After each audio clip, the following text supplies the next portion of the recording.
Welcome to MediaPath. I'm Fritz Coleman. And I'm Louise Palanker. You know, Weezy and I are constantly shaking the bushes on either side of the MediaPath, hoping some interesting new content will fall out so we can pass it along to you. And then the most important thing is we get to talk to amazing guests like we're going to do today with the one and only Bill Medley, the bass baritone voice of the gods and a producer who, with Bobby Hatfield, made up the Righteous Brothers, one of the most successful groups in the history of rock and roll. I can't wait to talk to this nice man, Bill Medley. But first, Weezy, what do you have for us?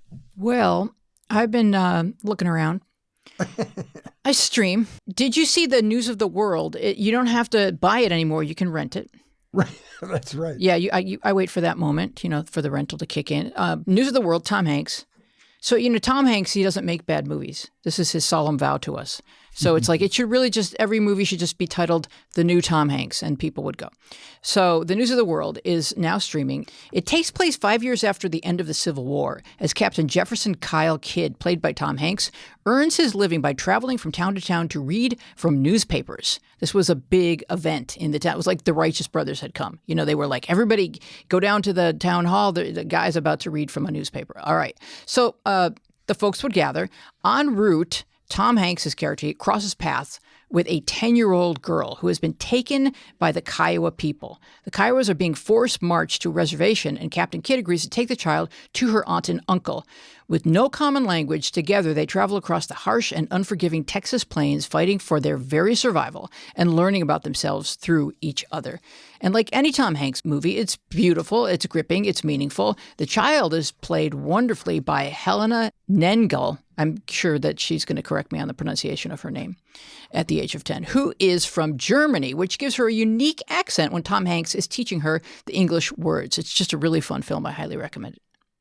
I saw that show and I wondered, and what I wondered about was that like the CNN of the prairie? Did Yes. they actually have guys that would walk around reading snippets from the newspaper to interested people and make a living doing it? And what was great about the Tom Hanks character was that he wouldn't just read the news. He would engage with people, and if people were upset about the news they were hearing, he would turn it into a healthy conversation rather than this sort of vitriolic, you're right, I'm wrong kind of thing. Yeah, he would interactive communication. Yeah, with the news as his anchor, he would get people to better understand each other. I really love cool. that film. Yeah. Glad you brought it up. This is called Picture a Scientist. It was broadcast on PBS Nova in April and now streams on Netflix. Weezy, I think you would really find this an interesting film. Yep. It's about women in the workplace, specifically women in STEM fields, science, technology, engineering, and math. And I wanted to watch this because my daughter's studying to be a psychologist, and it just caught my eye. And female scientists are still in the minority, and female scientists suffer everything from brutal harassment, like unwanted sexual advances, all the way down to very subtle things like being left off an email list, kind of a passive-aggressive victimization there. The film follows three prominent female scientists and their very personal stories. Biologist Nancy Hopkins, chemist Rachel Burks. Rachel's also African-American. She goes deep into the racial biases in science as well. It's pretty eye-opening. And geologist Jane Willenbring. These are top scientists at top universities like MIT, and they still have the same problems we have in the rest of American life. The film wraps up with ways that each of these women have helped to make science more diverse and equitable for all. Interesting movie. I'm in. Do it. You have sold me. This weekend I read a book called The Time of My Life by a Bill Medley. Is this sounding at all familiar? With input from Bill's friends, romantic interests, and coworkers, Bill gives us an unvarnished look at his triumphs and tragedies as he carves an illustrious path through 5 decades of showbiz history. Bill opens up about the great African-American music that inspired him, his loving and complicated relationship with Bobby Hatfield, the murder of his first wife, Karen, and his struggle to raise their son, Darren, alone, his close relationship with Elvis, the devastation of losing his voice and how he reclaimed it, his smash duet with Jennifer Warnes on I've Had the Time of My Life, how he broke a lot of hearts, Darlene Love, Mary Wilson, Connie Stevens among them, to settle down at long last with his lovely wife, Paula. This book is a page-turner. I absolutely loved it. Highly recommend it. Great guy. I think you should introduce him. I'm going to do that right now. We're very excited to have a chance to visit with this man. He's got that huge bottom voice, one half of the Righteous Brothers. I used to turn up the bass on my car radio, and his voice would vibrate the windshield wipers. They delivered some of the most iconic songs of the 20th century. You Lost That Lovin' Feelin', which still holds the record for being the most played song in the history of modern radio. Also, Unchained Melody, Soul and Inspiration, The Time of My Life, Rock and Roll Heaven. He wrote and produced hits for not only the Righteous Brothers, but other acts. He composed and produced music for television and movies. Still an accomplished solo career.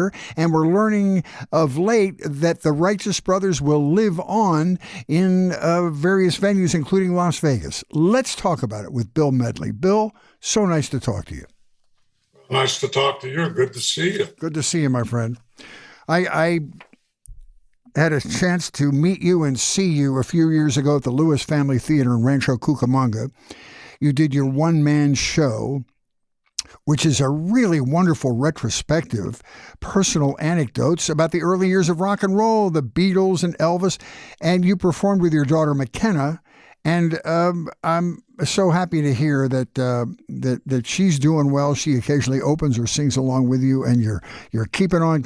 Great news. Well, listen, I'm 80 years old, and I'm just thrilled to death to still be in the circle. I can't believe I'm here at 80 years old doing songs that I recorded when I was 23.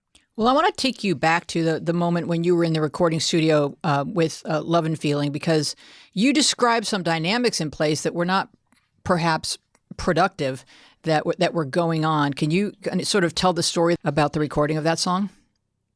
Well, You've Lost That Love and Feeling was written by Barry Mann and Cynthia Wilde, great writers.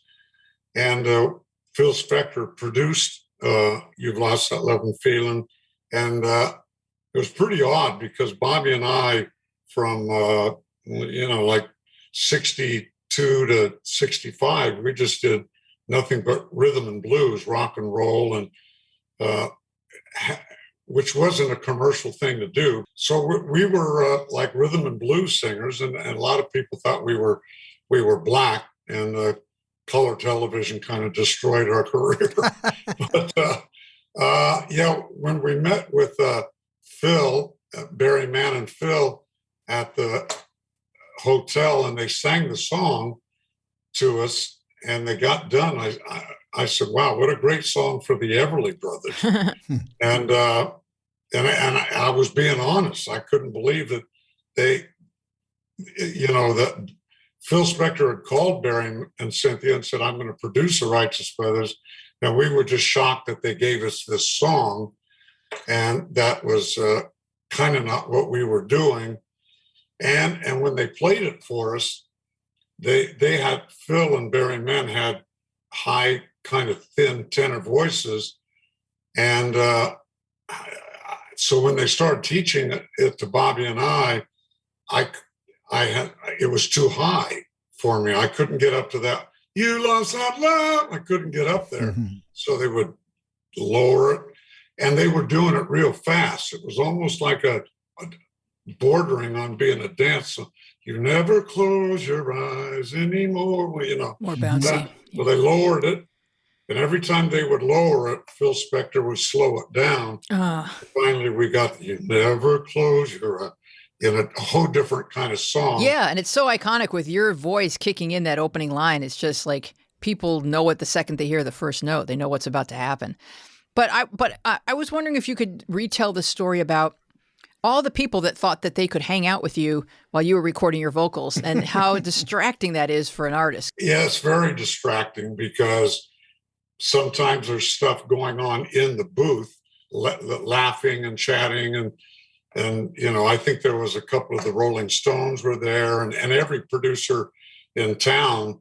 Phil would let everybody come in to watch us or watch all of his artists put their voice on the track, but he wouldn't let anybody in to watch him how he did the track, which was pretty amazing. And so it just got real tough. I mean, we sang for 2 or 3 hours, and it was kind of Phil Spector's party, Sure. you know.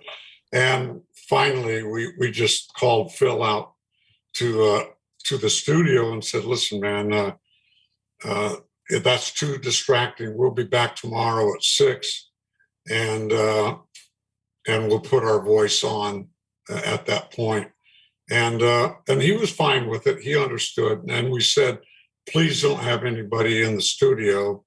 It's remarkably distracting." You guys would know that. I mean, yeah, and you kicked out the Rolling Stones, which is awesome. well, yeah. You guys need to leave. I mean, we went on the first Rolling Stone tour, Yeah. America tour, so they were kind of friends. So that's why I think Keith and Mick came to the studio, which was very nice. It was great to have all those wonderful people, but just a little distracting. And the song is such a heavy song and Phil was, he really knew what he wanted, so he didn't settle for anything. He would have you do it again and again and again. And it wasn't like recording today. It was, I think it was probably 2 or 3 track. So every time you would do, "You lost that love and feel," one time. Well, if you wanted to redo it, you were erasing what you had. Okay. So it was, and we weren't used to that. We were used to doing rhythm and blues and just stuff that we were familiar with. And this was a whole different animal. But it worked out great. We were talking to some guys from the Wrecking Crew who said that he was a slave driver, particularly with the session players, and he'd get them to play over and over and over again, and then they would hit a sweet spot. They got so tired that they didn't care about what they were doing, and that's when their playing was the best, and it was usually the last or second to last take, hours into them being there and playing in the session. Did he do that with singers as well? It sounds like he did. Yeah, I mean, I think over the couple of days, we probably spent 12 hours putting the vocals on that. And, the poor Wrecking Crew. I mean, first off, they had 3 or 4 guitars. So he would listen just to the guitars and mix the synthesizer, like a synthesizer, where you would mix the strings in with the piano and this. So he would mix those 4 guitars, and they would just ding, ding, ding, ding. I mean, for hours. And these were great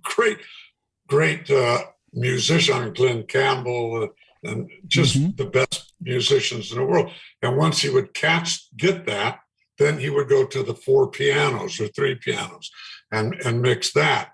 Then he would go to drums and this and what you have to understand is that there was probably about, I don't know, 12 to 18 guys in this one studio, and it was 2 or 3 track machine. And so by the time he finished, and when he said, "Okay, guys, that's it, we're done," it was totally mixed with the EQ, verb, and all that stuff. So he was a very brilliant guy. It's kind of like he was playing people, like he was playing you as his instrument, and he didn't really care a lot about how people felt within all of that. And it seems like he would do things to pit you and Bobby against each other, and that he had his own agenda, and it didn't really matter what other people wanted. And he liked the idea of having all these girl groups, because then he got to say it's a Phil Spector record, and no one really knew the names of any of those girls, but you guys were really breaking out. And then he tried to pit you against each other by giving Bobby an extra solo or whatever. Talk about that a little bit. Yeah, he didn't like the fact that, because you're right, they weren't Ronette Records or the Crystals, they were Phil Spector Productions, and You've Lost That Love and Feeling became a Righteous Brother record, and he wasn't all that thrilled with that, so he went on to try and break us up, which was really weird. I mean, he was going to make a huge amount of money producing the Righteous Brothers, and to want to break us up, that's like opening up Walmart and everybody wants to come in and then close it next week. Yeah. And but we got through it, and Bobby and I hung together because we realized what he was doing. So in that same period of time, you Lost That Love and Feel, and then Unchained Melody. Did you do all the Phil Spector hits all at one time in that series of days? Well, we had recorded You've Lost That Love and Feeling. Then we did a You've Lost That Love and Feeling album, and Phil Spector asked me to produce the albums because, like you were saying, he took way too long, just on the singles, and spent way too much money. So he asked me to do the albums, and he knew I could do them cheaper and quicker. So the song that followed, Love and Feeling, was Just Once in My Life.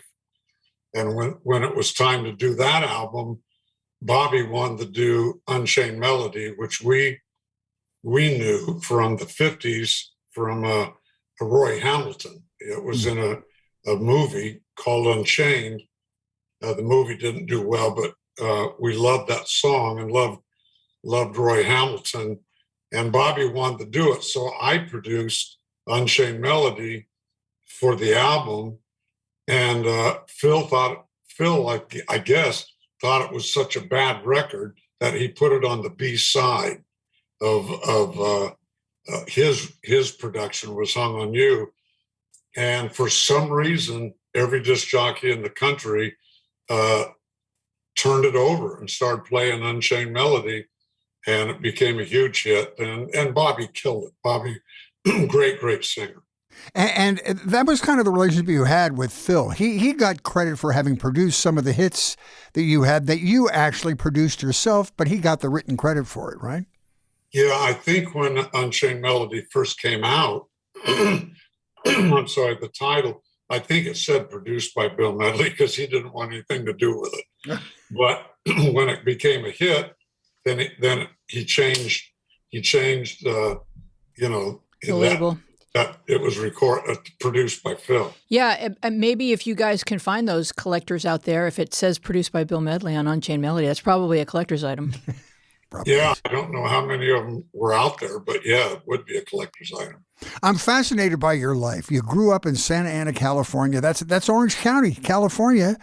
Yet you were enamored with and drawn to blues and R&B, B.B. King and Bobby Blue Bland and Bo Diddley and all those early R&B and blues acts. It's so interesting. It seems so out of place from the environment you grew up in, and that's why you guys started with R&B. And your first hit, Little Latin Loopy Loo, was a great sort of an R&B hit. Yeah, Bobby, I was raised in Santa Ana, Bobby was raised in Anaheim, and we didn't know each other until about 21 years old. My guitar player was also playing in Bobby's band, and so Barry would tell me about Bobby, and he would tell Bobby about me. And but when we were both 15 years old, there was a great black radio station, Hunter Hancock, KGFJ up in LA, that we could barely tune in on our radios. And the first time I heard Little Richard, I just said, wow, what is that? And you got to know that at 15 years old, I wasn't looking to be a singer or anything like it.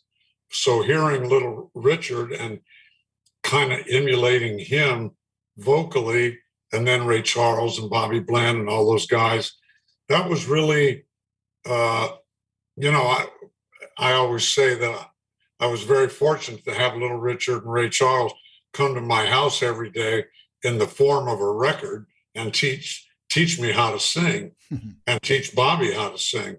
So when it came time to record, and I had written the song Little Latin Loopy Loo, and the record company came in to see us.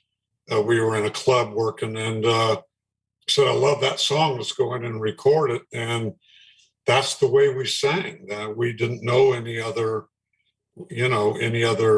it would have been harder if they said, "Can you do it white?" I'd say, "Yeah, I'm going to have to get somebody else." But you had practiced or kind of invented your own form of multi-tracking, right? Yeah. As a kid. Yeah. When I was, probably about 17 or 18 years old, there was always a piano in the house because my mom played the piano and sang.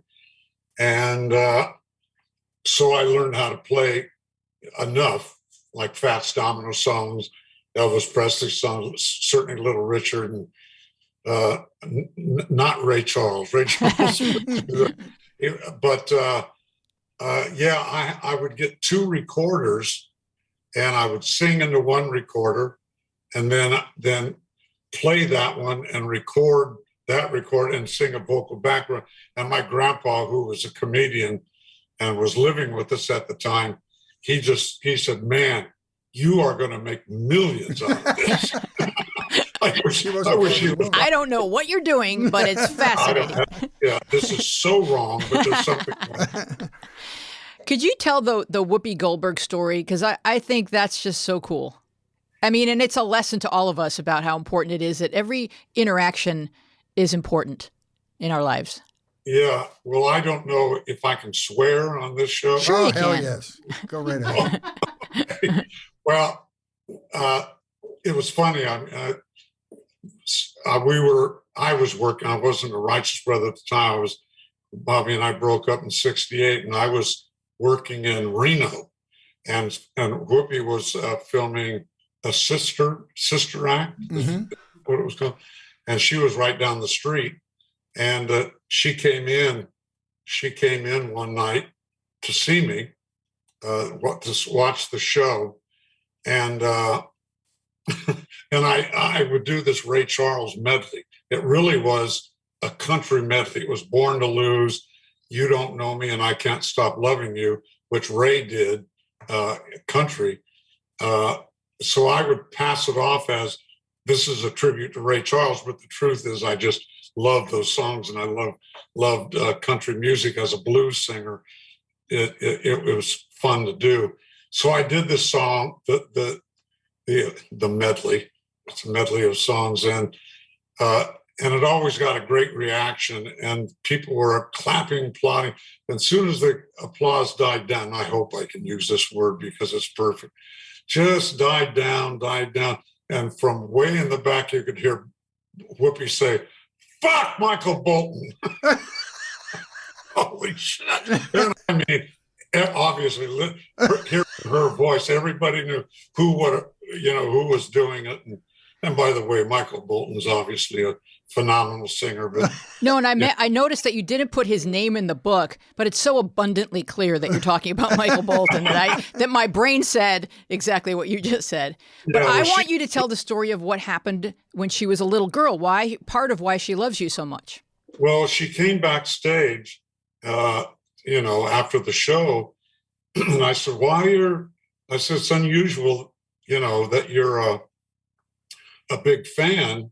And she said, I was a young girl, and Bobby and I did a show at Central Park, a huge show. And they were running us out the back door. So, before the audience could get at us. And I ran by, and there was this young black girl, and ran by her, and she said, "Could you please sign this? Could you please?" And because I don't remember this, I stopped, I came back, and I signed her autograph, and I think I gave her a kiss on the cheek and ran out. And she said that was so special to her, and I wish I could remember it. It would make me feel better about myself. But it's probable that you're doing sweet things like that all the time, and that there's lots of people in the world who have those memories of you. That little girl just happened to be Whoopi Goldberg. Well, that was like really putting the stamp on. This is why you pay attention to the audience. And when I went out on my own in '68, I started going out front to sign autographs and sell stuff and this and that. And got to hear so many incredible stories that Bobby and I just never knew, because you're just busy doing what you do, and you don't realize how you're touching people out there, and especially a lot of the Vietnam guys, the veterans, would come in, because our music was real big over there, 65, 66 in that era. And to have those guys and their wives come up and hand us stuff, like we should be giving you guys stuff. They would be giving us little medals or stuff or things, and how our music helped them over there. And man, yeah, it's let's face it. You were a perfect partner for guys that couldn't do their own foreplay. Just pop on the Righteous Brothers and slowly undress. There it is, right there. Really, it's some of the most romantic songs, and I think that's why You Lost That Love and Feeling is the hands down the greatest, the longest running and most played hit on radio. Well, yeah, listen, it was written by Barry and Cynthia. It's a great song, and Phil Spector did a great job, and Bobby and I did our part. And but yeah, it's funny that you say that. Every guy will come up to you and say, "Boy, I want to thank you, man. I got laid. I was in the back seat. I got laid, and then 5 minutes later, their wife will come up and say, I just want to thank you, boy. My husband and I had so many wonderful moments with your music." They'd phrase it a little more delicately. I think if you talk about Blue Eyed Soul, I think the music is America to a lot of us, because it's a blend of who all we are, all living here together in this country, and how we've influenced one another, and how you two guys, were influenced by African American music and then made it your own. It just kind of personifies what America is, and maybe that's why it means so much to servicemen when they're missing home and they're serving. Yeah, listen, if that's all our music ever did, that would have been plenty good. And oddly enough, down right next to Santa Ana was Tustin, and there was a Marine base there. And Bobby and I were called the Paramours, but the Black Marines heard that there was a couple of white guys down at the club singing rhythm and blues, so they started showing up. And in the 50s and 60s and probably 70s, if you had a great looking car, a black guy would probably say, "Boy, what a righteous looking car! Yeah. What a righteous car!" And if they liked you as a friend, they would call you a brother. So a lot of times when we would come to work, they would say, "Hey, righteous brother, how you doing?" Which meant good friend. Mm-hmm. And so when we went in to record Little Latin Loopy Lou, we didn't have a name, and I think Bobby said, "Well, let's call ourselves what the Black Marines have been calling us." And so that, we came by that name pretty honestly. I want to talk about those early groups, because I'm fascinated by how you end up where you are. The Romancers and the Paramours playing in Little Italy and those great clubs down in Santa Ana and Anaheim. And was it the Paramours in which Mitch Ryder was a member, and then later went on for the Detroit Wheels and had his own kind of fame? Yeah, no. A lot of people think that was it. No, Mitch Ryder, I think, is from Detroit, right? Oh. And I thought he was part of your history. It's another Mitch Ryder.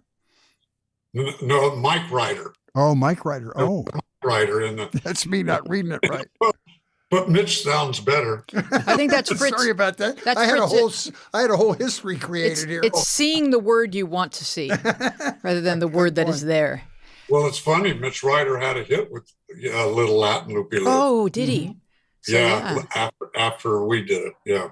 Yeah. So you kind of talk in your book about a question that Sammy Davis Jr. asked you that you weren't quite able to answer, but as you were kind of summarizing your thoughts, about what you are, who you are, and what you do, Sammy had asked you how you do it, because here's a guy who's like considered pound for pound the greatest showman in the world has ever seen, and he's asking you, how do you do it? Which that must have been a moment. And what he really wants to know is like, how is your soul coming from in here out of you so naturally? And you had a chance to really think about that question. And you said, I think the music goes from my heart to my voice and it doesn't make a stop at my brain. Well, Frank Sinatra brought Bobby and I in '65 to Las Vegas, the Sands Hotel. And we were there. Well, I broke up. I left the Righteous Brothers in '68. And, but Frank Sinatra told us we needed to go to the health club every night at 5 o'clock because we were kind of having what they would call Vegas throat, very high in the desert. And we were singing all this crazy rock and roll. Why Frank Sinatra let us be in the lounge while he was in the main room, I still don't have that answer. But Sammy Davis was in the main room and I was in the lounge, which was a great lounge. And so I'm sitting in a chair in the steam room, and he came and he had a pad and paper, and he said, "Bill, can I talk to you?" And I said, "Of course." He said, "How do you do it?" I said, "How do I do what?" He said,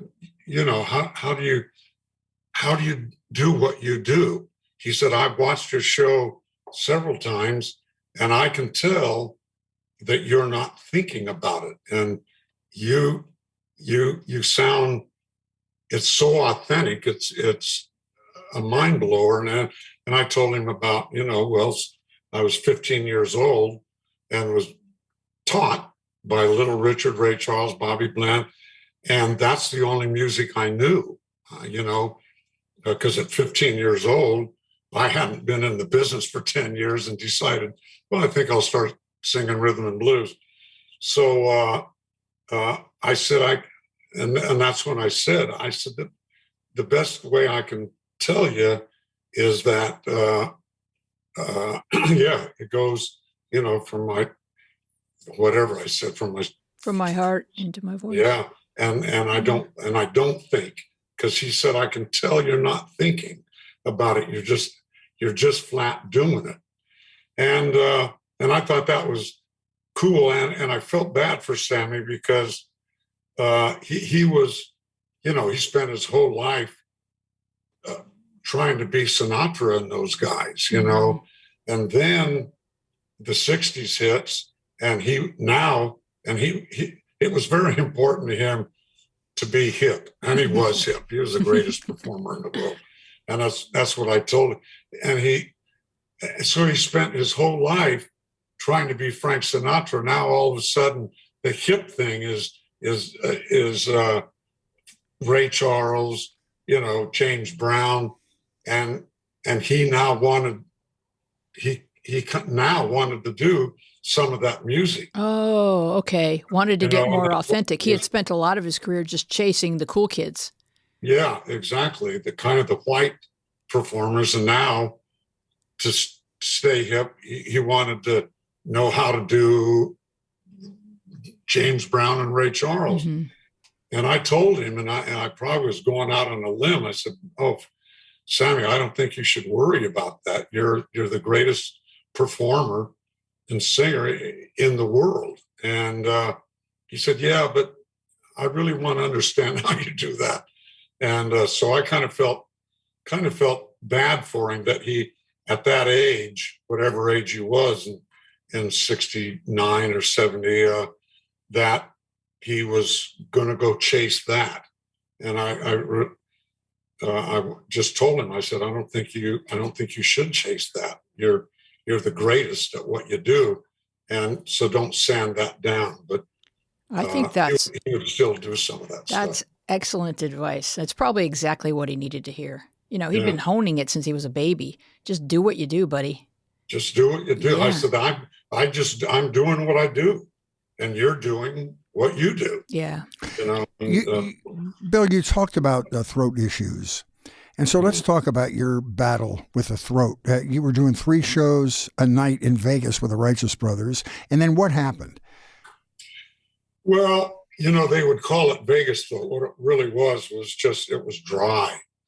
And when my contract ran out at the Sands, I think in 70, somewhere in there. Yeah, 70. And Elvis Presley just came to opened up in Vegas, and Elvis and the Righteous Brothers were good friends, and so they tore out the lounge that I was working, and so my manager went over to the Hilton and said, would you like to hire Bill Medley? And somehow, some way, I'm sure Elvis got word of that and made sure that every time he was in the main room, I was in the lounge. That's the way he wanted it. And so while I was there, and it was probably in about 73, I was still doing 3 shows on the weekend, and I had laryngitis, but I kept doing the show, and I just blew my throat out. You know, it would be like running on a sprained ankle. Yes. You know, it's going to make it worse. Mm-hmm. And I went to a throat doctor, and both of them, big doctors in LA, both said, you'll never sing again. You know, you're done. That's one of the doctors said my throat looked like hamburger meat. And man, it was a mind blower to me because I had quit high school when I was 16. And I mean, I was heading right into a mountain, you know, back there in the early 60s. And so I was a one-trick pony. If I don't sing, I don't know what I'm doing, what I would be doing. And but thank God I went to the right guy, and took years, you know, for it to come back. And I'm probably my voice. I know it doesn't sound that way right now because I'm just getting over a sinus attack. But I'm probably singing better now than I ever have, and thank God. When you think about how things happen for a reason, what did you learn during that time period when you weren't singing that you would not have learned had you continued singing? Well, because I had quit school and got fortunate with the Righteous Brothers, I just always felt that I was probably stupid, lazy. And when I started taking my voice lessons, and I would take a voice lesson 5 times a week, 2 sessions a time. So I was doing like 10 sessions a week. And boy, I'm telling you, at the beginning, it was like, la, la, la, la, la. I couldn't even get my chords to touch. And finally it came around, and I worked hard, man. I did everything possible to get my voice back. Went spiritually, went to a shrink. I did change my diet. I did everything I could. And what I learned by the time I got done and my voice was back well enough to record and to perform, I realized, wow, I'm really not stupid, and I'm certainly not lazy. And so that was a very cool thing. Probably appreciated your gift more than you had before. Absolutely. That's amazing. You know, Weezy, if I'll say one thing, you know, you talked about Elvis, and he always wanted you in the lounge when he was in the main room. And Frank Sinatra told you where to perform, and he wanted you in the lounge when he was in the main room. It's really counterintuitive to what you hear about stars. They're so competitive and egotistical, and they don't want anybody sort of get off my cloud kind of thing. But it sounds like guys like Elvis and Sinatra and some of the other major talents supported other talent. But I have a theory. He pulls chicks. Oh, so good point. This guy's out there in the lounge. He's pulling game, you know, and they come out of their show, and it's a party. Is that it? Is this? I don't have a clue. Sinatra took the Righteous Brothers to Vegas because they had to get his okay for whoever was in the lounge, because he would take his big parties after his show and bring them into the lounge. which usually was Louis Prima, Keely Smith, and acts like that. Only thing I can figure is Nancy and Tina Sinatra must have been in the room. Oh, that's interesting. Yeah. Because we were so opposite from where he was coming from. Well, maybe that's what it was. You weren't really competitive. You just made a nice evening. But it was a nice place to hang out after their show. Seriously. And they liked enjoying the Vegas environment, and they wanted to do it in a good show. And the lounge shows, they weren't on at exactly the same time as the main room shows, correct? No, we were opposite. Yeah. So it gave them a cool place to hang out. Like Frank or Elvis, they would do the 8 o'clock show. We would do 10 o'clock. They would do a 12 o'clock show, and we would do a 2 o'clock show. So we want to hear some Elvis stories while we're on this subject, because boy, oh boy, you and Elvis were really, really good friends. Yeah. When I wrote the book, I said, I'm not going to talk about Elvis unless you can talk to George Klein or one of Elvis's guys that they can say, yeah, that's the truth. And George Klein said, well, Bill Medley is one of Elvis's 5 friends. And so that was cool. That was amazing. But I got to know Elvis really, really good on a one-on-one, because he would do his 8 o'clock show. And when I was just done with my 10 o'clock, I don't know when it was, but he would call me on the phone, say, come on down to the dressing room. And it was about 15 or 20 minutes before his show would start. And it was just Elvis and I and Elvis's hairdresser, which nobody ever got that opportunity. I mean, if you even went back to the dressing room to see Elvis after the show, it was all of his boys and a bunch of girls and this and that. And you really didn't get the talk. So I don't know. Elvis and I probably had about 100, 150 of those, just sitting down talking, and we had a lot in common. He always wanted to be a black bass singer. And I guess he thought it was. There it is right there. You had something he didn't have.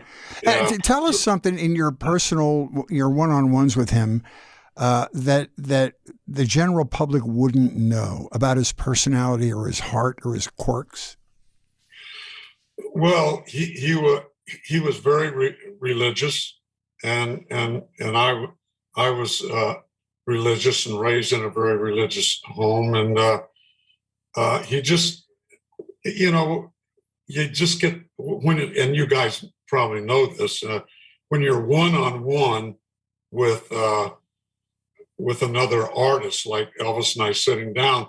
Well, Elvis is really going to be Elvis, and I'm going to be Bill, warts and all, and we only become different when my manager shows up or my wife, and people start showing up, and then you start to put on, I put on my Righteous Brothers suit, And you guys both sang. You have the distinction of being 2 white young men that started in the church, and gospel and church singing was important to both of you and gave you your styles.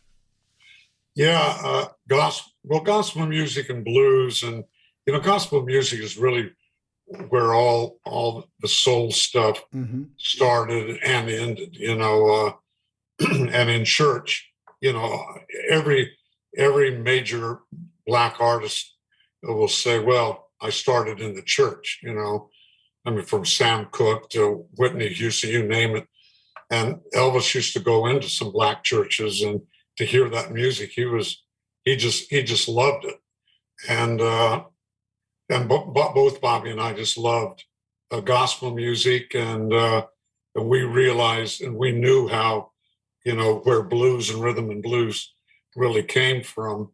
And so we had that in common, and we both rode motorcycles and a lot of stuff. And like I say, I got to know Elvis as Elvis.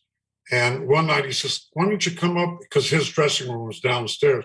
So, "Why don't you come up and watch me go on stage?" I said, "Okay, cool." So we go up, and the band is, and Elvis and I are standing there in the wings talking, and the band starts up with all that great was it 2000, all that. And now the women are screaming and they're going nuts, and the guys are trying to get, Elvis ready with makeup, his hair. Yeah. And so I kind of backed away, and Elvis was kind of in the shadow waiting to go on. And I looked at Elvis and I said, holy crime, that's Elvis Presley. Mm-hmm. Obviously I knew, but I got so comfortable with being, talking with Elvis that it was just a mind blower. And then the band kicks in doing all, and the women are literally just, I got so excited, I damn near went on. I'll take it from here. But you know what you find out about him? I've watched this a couple of times. The series of Vegas shows when he was preparing for the comeback, and they taped like 5 or 6 of those rehearsals. He was a very funny person, and he would crack the band up and do liners and break the tension in the room all the time. He was very entertaining that way. Extremely entertaining, and I think, after doing, God, I think he was doing 7 nights a week. And he was doing 2 shows a night. I couldn't do that. Wouldn't do that, but I couldn't do it. And I think after, like 4 or 5 years of that, I think he started getting a little, like, oh man, the same stage, same band, same, and I think, I don't want to say he got bored. I just think, us artists, I've always said, like doing a concert, if I'm doing a concert in Boston, every night is like your first date. You put your best clothes on, you tell your funniest stories, you try not to have gas, and all that. So it's like your first date. And it's always exciting.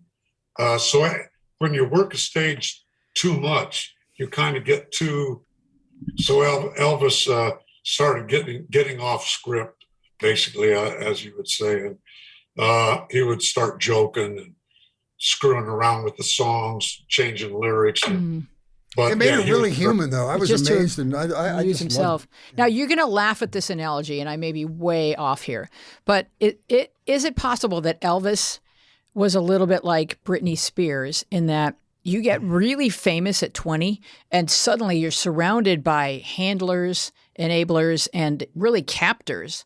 And you don't even know what it's like to adult on your own because you've just been this rocket launched into space. And now you can make so much money for so many people that they kind of just keep you held captive. I mean, you were talking about how even when you guys were on Shindig, Elvis wanted to come on Shindig and the Colonel said, no, you can't go on Shindig. Yeah. Like he kind of gave everything over to the Colonel because he was a young, sensitive guy who needed guidance. And then sometimes you get the wrong guidance. What are your thoughts on that? Well, you're exactly right. And listen, all of his guys, the Memphis Mafia or whatever they were called, but they were all great guys. And, but they kind of had to end up being yes people, and the Colonel pulled all the strings, and so yeah, Elvis, and it happens to all artists that you're never wrong, and whatever joke you tell is really funny, and so it's pretty cool actually, but yeah, he.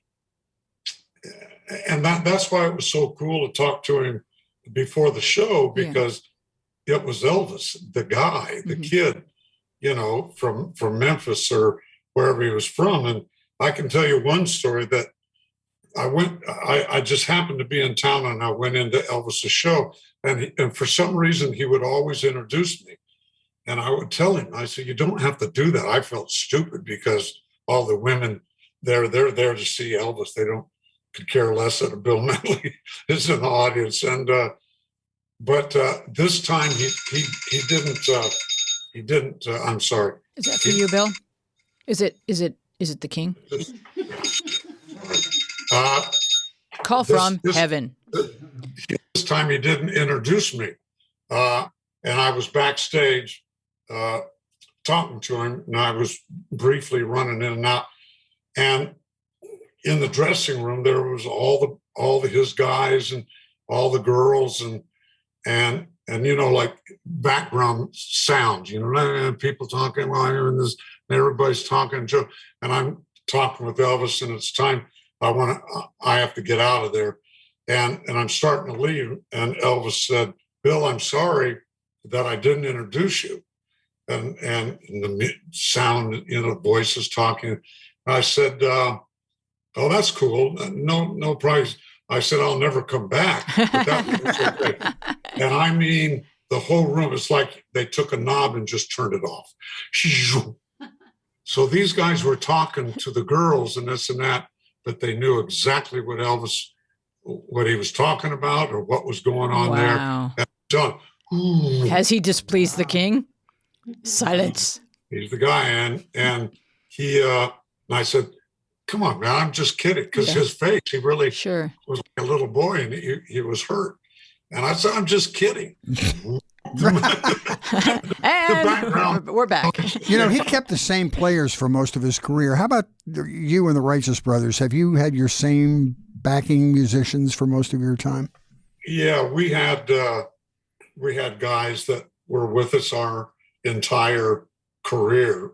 Barry Valera, who was our guitar player and great guitar player, and we even took it. We were the opening act on the Beatles' first American tour. Holy cow. And we took Barry with us, and so Barry was with us until he got ill the whole time, and we really didn't hire bands.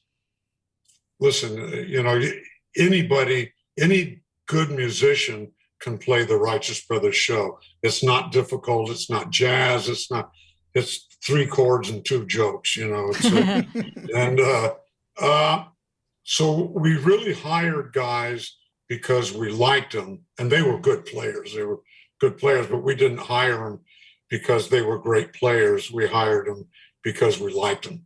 But I talk about the relationship that you learned, that you watched Louis Prima, develop this dialogue with his guy, and that you kind of decided that's how I want to roll. I want to incorporate that, and maybe that's what keeps guys with you, is that they get to enjoy that conversation with you up there. He was an amazing entertainer. Yeah. It's funny you bring him up before he answers the question. Yeah. Because I've just been watching YouTube stuff with him and Keely Smith. Yeah. She was hysterical. She never changed the expression on her face, and he was hysterical. They were great entertainers. Go ahead, Bill. Sorry. Great. And what I really learned from watching that show, and it was Louis that I learned it from. I never stole anything, but stuff would just come into my, incorporate, a style. But he just went after the audience, just after them, and if somebody was taking a solo, if Sam Batera was taking a solo, all the other musicians would be, yeah, play, Sam, go. Mm-hmm. And the audience would start doing the same thing. So I learned right there that go after the audience, and that's what I would want to do anyway. But, because when you're on stage, they're your partner. Right. And and how they react, and they can kind of turn themselves on. The more they applaud, they say, "Boy, we really love this show, don't we?" Yeah, and, he was an amazing entertainer. Yeah, and it becomes exponential, and it becomes like a group activity. We're all doing this. Yeah, exactly. But I have a surreal moment that I'd like to tell the story. So, my husband and I went on a cruise with the Cowsills. I made a movie about the Cowsills, so we went on this cruise, and the day we boarded the cruise, Bill, you're going to remember this because you were there, was Super Bowl day. So I find myself sitting with the Cowsills poolside, watching the Super Bowl and looking at Bill Medley. And I'm in the middle of the ocean with Bill Medley watching the Super Bowl. And, as a little kid who grew up listening to Bill Medley, I looked at him more than I looked at the game. Were you just on a tour, a cruise for yourself, or were you performing on that? Well, I can't remember what the Super Bowl it was. He does this. It was like 5 years ago. But yeah, it was the concerts at sea. Well, was I on the cruise? Yeah, no, you were performing. You were one of the acts, yeah. Was it Righteous Brothers or? No, it was you and McKenna. Oh, Paul Revere. It was Paul Revere. the Cowsills, the Association, you, Yeah, Gary Lewis, Revere. That sounds Paul fantastic. Revere. Yeah. It's pretty interesting that I was at the pool with my clothes off. I'm not saying you had your clothes on. When did I ever? I just took for granted I was at the pool. But the Cowsills were on that, and well, thank you. I'm glad that was cool for you. And Bob adores you, and he says hi. Bob is your husband? No. She means Bob Cowsill. Bob Cowsill. Bob Cowsill, yeah, no, I did an interview with them, and they were amazingly great. They were Righteous Brother fans, and they have their own podcast now. So I saw that you were on it. Very cool people.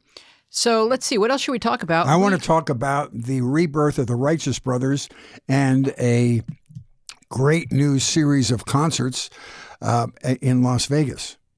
And that has already started, Bill, did you say? No, it starts in August. I think we're at the South Point Hotel. We had been at Harrah's. We started in 2016 at Harrah's. And they call it a residency gig, and it's but we did about 30 weeks, but through the pandemic and everything, good friend of mine, Michael Gaughan, owns the South Point Hotel, and my career is winding down, and so I just wanted to go back over there because he's a real good friend of mine, and he has a great showroom. And we're there August the 17th, 18th, and 19th. And so we'll probably do about, 10 or 12 weeks there. And it's just great. It's great to be in a hotel that you like. They have great food and great rooms, and you don't have to pack up and leave all the time. Perfect. Talk about your partner. Yeah, let's hear about Bucky. How'd you find him? Oh, Bucky. Well, we were in prison together. That's how all your stories start. Yeah. I was, Paul Revere and I went to we were asked by Dick Clark, it was right before his stroke, that they were opening a American Bandstand Theater in Branson, Missouri. And he asked me to go. And I asked Paul if he would come with me. And so we were working in Branson, and Bucky was working in a show, Legends of Concert or Legends, whatever. Mm-hmm. He was doing John Belushi. They were imitating, the Blues Brothers. Okay. But then he left that and started doing his own show down at another theater, and I bumped into him at a wedding, oddly enough. And he said, "Bill, if you ever get a chance, come down to the theater." And he said, "I'm doing a tribute to Journey." I said, "Journey? You're doing Journey? Who's doing Steve Perry?" Mm-hmm. One of the great singers. Mm-hmm. Sure. And he said, "I am. I'm doing." I said, "You're going from John Belushi to Steve Perry?" And I was out to dinner that night with a couple of friends, and I said, my friend, and we were good friends for the whole time I was there. He's a great guy. And I said, "Bucky is doing a tribute to Journey. I got to go by and see." I just wanted to go there and watch him bomb. He had the bomb. Yeah. And I went there, and he just blew my mind. He just sang like Steve Perry and was copying. He was imitating Steve Perry. Wow. And I had a lot of people say, "Bill, form the Righteous Brothers again." And a lot of fans, but a lot of friends and guys in the business say, people just want to hear that music. And so I was taking a walk on the lake there, and I said, "Man, if I if I was ever going to do that, this is the only guy I would do it with, because we were good friends. Yeah. And, you know, when you take on a partner, it's like marriage. getting a mail order bride. You know, when I'm reading your book, and I'm getting this sense that when two young people have a hit together, it's like having a baby together. You're going to both still be the parents of that song, no matter what happens to the two of you personally. Like the Beatles, like John Lennon and Paul McCartney, it's like you have to co-parent these songs. And that's as tricky as raising children, because people expect something from you. It's like having a child together. That was the analogy that you get to sing it every other weekend. Yes, exactly. But did it feel that way? Because you're so young when you have this hit record, and now I've got to negotiate this relationship with this kind of difficult guy. Well, Bobby wasn't difficult. We just didn't have good communication, you know, and there was things about me that bothered him, and vice versa. And if we would have sat down and discussed it, you know, I could change, he would have changed, you know, but we didn't, and stuff would fester, and, you know. And that's true of 100% of all bands. Sure. It would have to be. It would have to be. But then you had a chance to reframe that relationship when you, in the 90s, was it? When you and Bobby were performing at the Hop together, you had a chance to, as grown-up men, readdress the issues, or put all of that to rest and build a real honest, true brotherhood. Well, yeah, and I've heard other groups say this. You know, when we had our hit records in the 60s, we were boys, we were kids. Yeah. And now in the end of the 80s,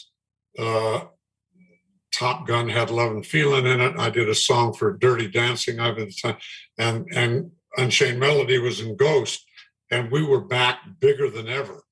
And we were getting offers, and we weren't together in the end of the 80s. But we were getting such, now I sound like a whore, but we were getting such huge offers that we said, okay, well, we better go back and do this. But now we were men with families and children, and we were just two different guys. So the 90s, until Bobby passed away in 2003, it was perfect. It was great, because we were just two different guys. Yeah. And, you know, you're 24, 25 years old, and now you're one of the biggest acts in the world, and they're paying you more money than you can spend, and girls are hitting on you that you would have never approached as Bill Medley, but as Bill Righteous, it turned out pretty cool. So that was pretty hard to screw your head onto as a 24-year-old guys, that we were just a couple of normal punks from Orange County that were raised on rhythm and blues. And when we recorded, you know, two white guys sounding black was probably the most uncommercial thing you could do, because the black stations couldn't play you because you were white. White stations couldn't play you because they thought we were black or sounded black.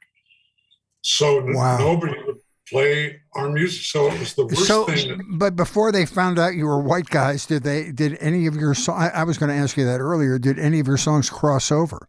Because they're beautiful R&B ballads. Well, Little Latin Loopy Loo, we were on Moonglow Records, but it was distributed by Atlantic, and obviously Atlantic was a huge R&B label. So a lot of black stations were playing Little Latin Loopy Loo. And the worst thing that we did was to go out and promote. Oh, there we go. Loopy Loo, because they would take us to these radio stations that were they were playing all black music. Like they could, if they took us to a station that played nothing but opera, well, we're not playing them anymore. They don't. And so not until Love and Feelin', they started playing Love and Feelin', and that's how we got the name Blue Eyed Soul. Is that I think it started with the disc jockey in Philadelphia hipping his audience to the fact, here's You've Lost That Love and Feeling by the Righteous Brothers, who are my blue-eyed soul brothers. Oh. In that, he was telling them that these guys are white. Yeah. Because he spoon-fed it to the audience so they wouldn't be offended by it. It's like a tip-off, like these guys are cool, but they're white. Yeah. No, I love that. Hey, did you? Were there Righteous Brothers tribute bands? There's been a few, and they all have a tough time because Bobby had this beautiful. That was my point. I think you better be a brave soul to do that. Yeah. I always thought it'd be great if you had a tribute band, and then the original artist found out about it, and just showed up one night, and they looked out, and there's Bill Medley standing at the exit sign, like Sarah Palin showing up for Tina Fey. Yeah, exactly. Well, Kenny Rogers did that with Legends of Concert or whatever that is. There was a guy imitating Kenny Rogers, but they convinced Kenny to go out there. Oh, cool. Instead of that guy. And literally there was some people that said, that's no good. He's not nailing it. He's no Kenny Rogers. That took guts. That's fantastic. Well, I'm going to remind people or inform people as to where they can find you, Bill Medley, on Facebook, facebook.com/Bill-Medley-21. Links will be in our show notes. Bill Medley on Twitter. Twitter.com/Bill Medley Music. That's the official Bill Medley. And here come our closing credits. We would love for you to join us online on Instagram and on Twitter, where we are at MediaPath Pod, and on Facebook, where we are MediaPath Podcast. You can find full episodes with all kinds of bonus visual content on our YouTube channel, MediaPath Podcast. We would love to know what media you've been enjoying. You can contact us at our social media or email us at mediapathpodcast@gmail.com. We want to thank our wonderful guest, Bill Medley. Our team includes Dina Friedman, Francesco Demanda, John Maddox, Sharon Bellio, Bill Filipiak, Thomas Hubble, and you. Our theme music is by me and John Maddox. I am Louise Palanker. We will see you along the media path. But first, Fritz has some stuff for you. And stick around, because right after Fritz says what he's about to say, you're going to hear from Bucky and Bill about where you can find them next. Fabulous. God willing, you enjoyed this episode of Media Path. It would help us, to be more discoverable by the unlearned if you would leave us a quick review on Apple Podcasts. And if you're new here and this is your first time with us, please check out our back catalog. We have tons of great talent. Gary Puckett and the Cowsills and Bill Medley and Diane Warren and Bill Mooney and Henry Winkler and Keith Morrison. Tons of great listening hours for you. Thank you so much for spending an hour with us, and we would be overjoyed if you took a moment to share your thoughts with us or recommend us to a friend. Bill, you are awesome. Bill and Bucky, what do we need to know about where you guys are appearing next?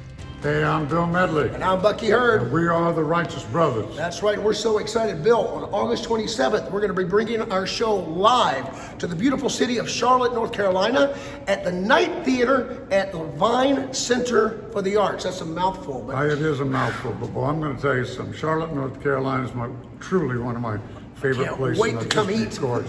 We're going to be doing You've Lost That Love and Feeling, Soul and Inspiration, Unchained Melody, Rock and Roll Heaven. I've had time of my life. Better believe it. I don't know who sang that one. I don't know either. Somebody pretty cool. But you're going to have the time of your life. We know that. So we're going to see you, Charlotte, North Carolina, August 27th.